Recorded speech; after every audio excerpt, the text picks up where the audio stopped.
Sass, aside from having to talk to me and every other journalist that's going to ask you clickbaity questions. I don't care. What am I here for, baby? Well, the last time I had the pleasure of speaking with you, the new product or the new release was the Kick Ass Sass wine. Is that still active? Oh my God, thank you for reminding me, because I got to go to the winery. We got to, oh yeah, yes it is. But we have to do the new blend. Red or white? For the new harvest. Both, we do both. Oh, okay. And you know what, I'm gonna ask if we can do a bubbly, because that would rock. So when we describe you at this point, we have to go singer, songwriter, vinter, right? That's yeah, but the winemaker that I work with, Brian Schmidt, he does the work. He goes, so what do you want? And I'll go, you know, I want like a Sauvignon Blanc vibe, or a, you know, Cabernet Merlot, whatever. And then so what he does is he takes all what they grow at Vineland Estates Winery. He'll take what they've got there and he'll create it. And then I have to go through the taste test. What a bummer. It's so hard. I can imagine, you know, you don't want that to be a taster of food or wine. It's such torture. No way. Well, hey, let me, can we keep the compliments coming, Sass? Okay. Okay. So you have a great live album from the archives that is coming out through the Deco team. And Deco has this interesting niche of finding talent who are done with the major label system and want to do things on their own term, and they go, hey, do it. They're lovely. How long did you have this soundboard in the can for? I know it's a show from '94 or so, but the thing is, did you just find it in the attic one day? No, it's, well, I mean, I've known it was there. I just didn't think about it, you know. And one day the guy I work with, Chris Connor, said, he said, Sass, you know, the one thing that your fans ask for all the time is a live album. And it's been a year since Taylor passed, and maybe you want to dig that thing out of the bottom of the basket in the closet in the back of the house. And I was like, dust it off, dust it. And I thought, you know what, that's a really, really good idea, because it is an opportunity to, you know, to pay tribute to this person who I love dearly, who was part of this. This was the beginning of his career, very, very beginning, before the Alanises and the Foo Fighters. He hadn't done anything yet. And other people who love him as much as me, you know, it gives him something else to remember him by, I think. And also it has Stevie Salas on there. Yeah. And after Taylor passed, they told the story about how Stevie was kind of who guided him to becoming a more concise, more focused player. Not just you, Stevie as well. So it's really cool to see that we get Taylor before he was the Taylor Hawkins, but you also in fine form in New York, you know, proving the fact that you've always been an American staple, not just a Canadian staple. Well, I look at it as North America.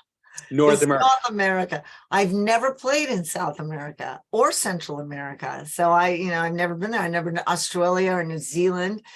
You know, I've never been over. I've played it like in Singapore and Japan and Europe, but not, you know, never South America. So future goals, or you're happy with what you have? I'd like to go anywhere there's people that want to, you know, celebrate and love music and want to see me. Well, it's intriguing about your credits that you were on what I think is still the biggest selling soundtrack of all time. And most people don't necessarily realize, like, hey, that's the legendary rock singer right there. It's a different kind of credit, you and Joe Cocker. So it's this career full of huge successes, whether or not everybody realizes that. I'd have to imagine it's the right amount of fame where you can come to New York and not be bothered, but then you're in Toronto and you got to wear the sunglasses. Nope. No sunglasses. I can go anywhere I want. Nobody knows. Well, sometimes, but not.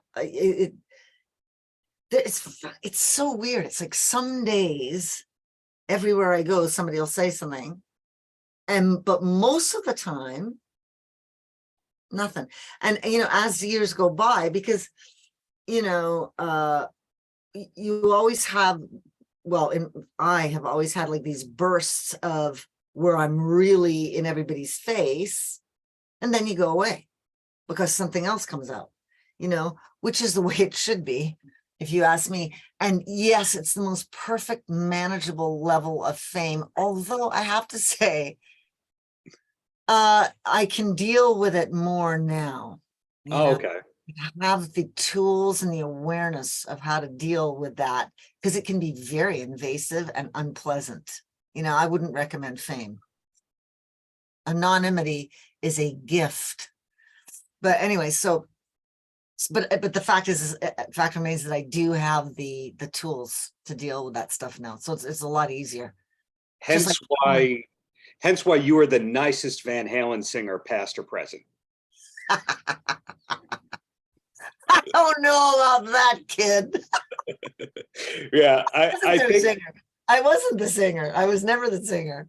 You were the singer in our hearts. Basically, Mitch Malloy takes credit for what you did. But anyway. Mitch Malloy?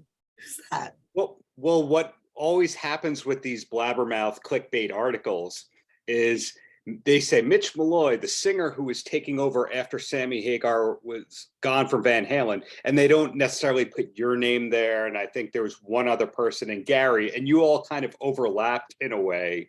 Yeah. And the copy and paste mentality of most writers, they don't necessarily put you in there. So that's what I'm saying. I so don't care, A. And B, the thing is I never sang with them. I just sat with them for 3 months, bought their beer and their smokes, and went out for dinner. We had a great time. Blabbermouth is that it's that, I know what that is. It's like a gossip magazine for like 80s metal. Is that right? Does that sound right? I would say harder rock and European stuff that borders on harder rock. Well, so generally I've never been a part of that, shall we say, crew. I think it's just as well, because I never stayed in one genre. For sure. Enough to really be identified with that. Although, the Rats, excuse me, the Rats and the Racine era, those were the most popular, most successful eras. So I guess that's probably where people would remember me. But I do remember you. Blues. Hey, you never went away. But I do like blues. I know, but I'm talking about the other, as how you're perceived. But I mean, I do blues, I do roots, I do like almost country stuff. I do, I love music, and anything that I can manage to sing, I'm going to try and sing it. Like I cannot sing pop. I don't have that kind of voice. and I don't really care. It's all good. But you know what I mean? Like I wouldn't mind trying that jazz. I try it. I think the Bodyguard soundtrack showed that you also have further versatility outside of what you just mentioned. But one question I have is, a lot of times we find out that top recording artists secretly did some jingles or some stuff that only came out in Asia. Do you have that on your resume as well, that, Every Kiss Begins with K or something like that, that it was you singing it? No. What's that? Every Kiss Begins with K. That's an American jingle for a jewelry store that I never heard. I can't believe I've never heard that. Nope. No, there's no nothing. Budweiser stuff, because the singer survived for a while. Let me tell you why. Because I tried. Oh, really? Because I needed some goddamn cash, brah. But the same thing happened every time. They go, we can't use your voice. It just stands out too much. I was like, yeah, okay. That's how I managed to do anything like as a solo artist, is because it didn't sound like everybody else. You know what I mean? And if to be a great jingle singer, you really need to be able to sort of be more generic, and so I was so bummed out about that back in the day. And now I'm like, fuck yeah, thank God. Excuse my language. But yeah, thank God. What I thought was a problem was a gift to a long-term career. And yeah, right? 2 quick questions, and then I'm going to let you go. Okay. Yeah, thank you. And the first one is that we are getting this wonderful live album from 1994. Are there more archival things that have Taylor that we may eventually see in the future?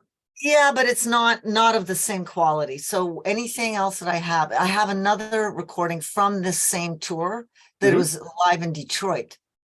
But it's the audio quality is nowhere near as good. So I might, eventually just put it out for people who just want, like super fans that want to hear, extra, but I would never make it an actual album because it just doesn't, the quality ain't good enough. Got it. Yeah. Well, the last question that I have for you is new music. Will we get it in the near future from you? Goddamn right, bruh. Of course. There is no chance in hell, I don't think, because you never say never, that I'm stopping. I'm not going to stop until I drop. I mean, why? Why would I? Unless I couldn't do it, and then I'll do something else. But I always have plans to do more stuff. It's just a question of getting the whole thing organized, not my strong suit. You know what I mean? But I got people to help, so it's all good. Getting songs written, getting them recorded, making sure you get the right label for whatever you're doing.